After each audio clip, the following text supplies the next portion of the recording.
Oh, hello everyone. Welcome back to Stevo Runs, channel created for like-minded people looking to become fitter, healthy people. If that sounds like you, hit the red subscribe button below. Let's go on running journeys together.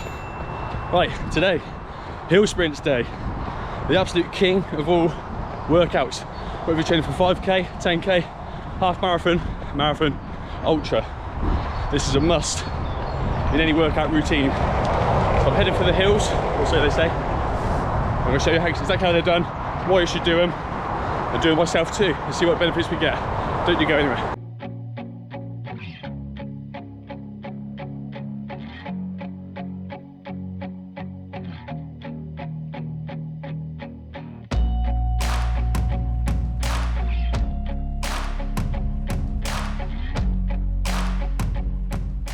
Okay, apologies for the wind firstly, if you can get it in your microphone. I can't help that. The weather's changed since Sunday, it's only Tuesday, and that's got wet and windy, but all good, still warm. So it's only been 2 days since my 22 miler, so the legs are still a bit tender, but it's going to be a good workout to shake it off today. So I've had a nice 2.75 mile run to the bottom of this hill. It's a really beautiful hill. If you're watching this, you'll love this. It's about as good as it gets for me here. Look at that. I don't know justice whatsoever, but it's a bridge that goes over a train track. That's about as good as it gets. Apologies for that where I live, but it's all good fun. Alright, so the plan today is, stop a second. I'm going to run up this hill, I don't know, 8 times, something like that. It's steeper than it looks. Probably a bit too steep for hill sprints, but I'm not exactly spoilt for options. But I'm going to give you a benefit on the way back down after every single interval of why you should be doing these. Is a top workout for any training you're doing. Like I said, 5k, 10k, half marathon, full marathon. It's perfect training. It's a strength training more than endurance. I've got a bit of endurance in between and on the way and on the way back, so I'll try and knock out 7.5 miles today with these hill sprints in the middle. So let's go get this first one done. I'm going to quickly just point the camera forward so you know roughly what speed I'm going to get up to. I won't do it every time, it's going to make the video too long and boring, but I'm going to talk on the way back down about why you should be doing these, so don't you go anywhere. Come on! Oh, that's wind. Okay.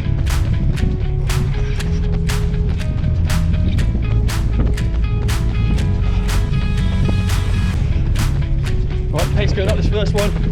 It's about 5:20, 5:15 at a second. Quite intense. Short enough not to be too hard. Oh, and we're there. Oh. Okay, that's number 1 done. Okay, so interval 1 done of that hill. That's hard. I'm not sure what the pace was quite, but the idea now is to go down it nice and slow, properly recover, get heart back down to pre-sprinting levels, 140 or so, even less, recover properly and go again. But reason number 1 why I should be doing these hill sprints, it strengthens the muscles. I can already feel that in my legs. You do build muscle while you're running, you know that. You get your legs toned up. You also waste a bit of muscle when doing long distance running, which you might or might not do. But that is a worry for me. But this in particular workout will strengthen the muscles that you need in your legs, okay? Because they're pushing off on a steep and they're working out like it was a weight session rather than a sort of running session. That makes sense. So benefit number 1, it strengthens the muscles, all the right muscles in your legs for running. Okay, number 2 done. Hard, but worth doing. Do you know why? Because benefit number 2 is staving off injuries that you get. The reason for this is because of the first point I said, strength training, building the right muscles in your legs. And secondly, is because you can't reach the speeds that you would when you're doing intervals on flat ground, okay? You tend to give it some welly, you've got nothing pushing against you on flat ground. On the hills, you can't do it as fast as you think you can, and your steps are sort of shorter and more efficient, and that way stops you getting injuries on the run. Point number 2. Oh my god, that's getting hard. That's only 3 done. Point number 3 is your running form. Running uphill naturally puts your form into the correct and most efficient way to run. Your strike rate, your cadence sort of goes through the roof. shorter steps, the ground's a bit closer in front of you, so it teaches your legs to turn over fast. Your forefoot landing, everyone does their own landing, whether you want to do heel striking, which I don't recommend, but it's not been proven to do that much harm. But forefoot striking it encourages because the way the floor is up the hill, and the high knees that you naturally have to do also. All things that you want to encourage yourself to do during normal sort of running. So running form, point number 3 is a good one. Okay, so far my heart's getting up to about 175, 176, 177 by the time I get to the top, so it ain't too bad. I'm probably running for about 30 seconds or so nice, short, sharp workouts. Do it 8 times, I might do it 10 times, see how I'm feeling. Bear in mind, I'm trying to keep myself, I'm trying to be hard this week to get a good intense week in without overdoing it as well, because my long one was 2 days ago. But it's all good, my heart rate's back down to 127, so it's recovering fast, with chest strap on always. And let's go for number 4, let's go. Wow, sorry, that's so hard. But point number 4, mental strength. So, nothing to do with just mental strength more than sort of punishing yourself, even though it's not that bad, punishing yourself to get this sort of workout done. Okay, it's uphill, it's hard, you're out of breath, but you just keep doing it because you know how beneficial it is. It was raining earlier, it's hot now, but building mental strength by doing this, whatever the weather, and when you need to, it can only be a good thing, because you never know what you're going to come up against in a race. I'll go to Milton Keynes, I've done it before, I ain't done the second half of it. There might be a hill like this I don't know about. But building a mental strength, because I know I did this 2 weeks before, and a few times in between, that I'm going to be able to do, I'm going to do it. Not at that pace, but I've got it in the legs to get up whatever hill I need. Mental strength, number 4. Okay, so the cool downs for these, or the bits in between, recovery, is just a slight jog down the hill, as you probably noticed. It takes about 2 minutes to walk at the bottom a little bit. Heart's quickly gone down to 140. I'll get it again a tiny bit more, then on to number 5. Okay, so that's the plan. Do your runs, as many as you can manage. If it has to be 4, that's good. If you can do 6, it's good. If you can do 2, it's good. They're all good to do. So just get it done.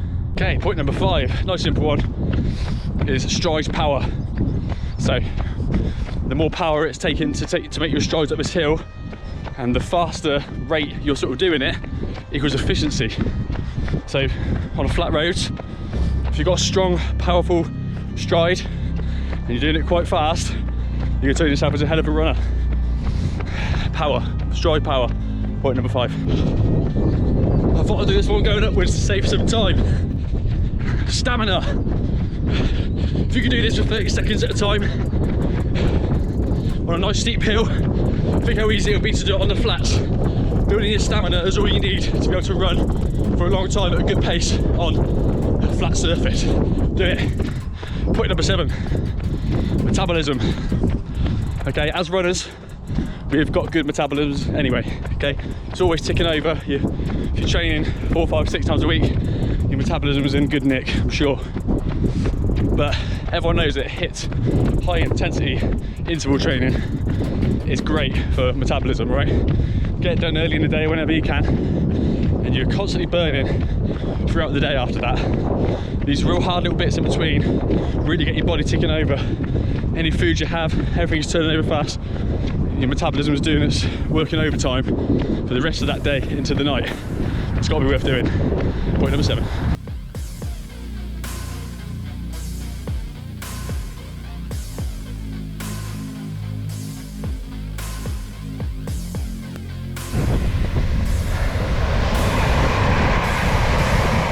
Oh, that was exciting.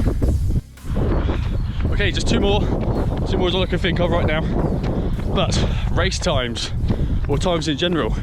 So all of the above things I mentioned is going to improve your race times. Okay, if you're doing these, you're probably marathon training or training for a race of some sort, it's going to make you better. You're going to beat those times by doing hill sprints like this, trust me on that one. Okay, if you're not training for a race and you're just trying to get better and faster at running, doing math, just doing low intensity running, just running in general, this is going to help you get better around your routes faster. So keep that in mind. Point number 9, race times will be faster. Do it. Wow, these are getting solid now. I have to leave it longer before I do the talking on the film, so I'm out of puff. My heart's getting, that's about 178 now at the top there, so it's starting to take a toll now after doing 9, but well worth it. I'm still feeling fresh enough to run home. I'm probably going to do one more after this. So point number 9, heart efficiency. Obviously my favourite. Save the best till was last, but I just thought of another one. So heart efficiency, so getting your heart up like that for short spells is sending blood around your body to all the right places. It's getting it efficient at running that high and delivering energy around. At the end of the day, if your heart's not efficient at sending energy to all the right places, then you're not going to be able to run for long or hard. So teaching it to do that, i.e. heart efficiency, is exactly what you need to do. Exactly what you should be doing in hill sprints. Right, last one, let's do this. Okay, number 10 done. I'm glad that's over, if you want the truth. That's hard, but so worth it. Okay, point number 10 I just thought of, and I'll let you go. Point number 10, variations in your running. So doing something like this is completely different to what you do for, I don't know, if you do 80-20, 80% of the week, okay? Because a lot of it is boring, not boring, but you know, same old intensity, routes, whatnot. This gives you a bit of variation, something to keep you interested in getting out and running if you need that, okay?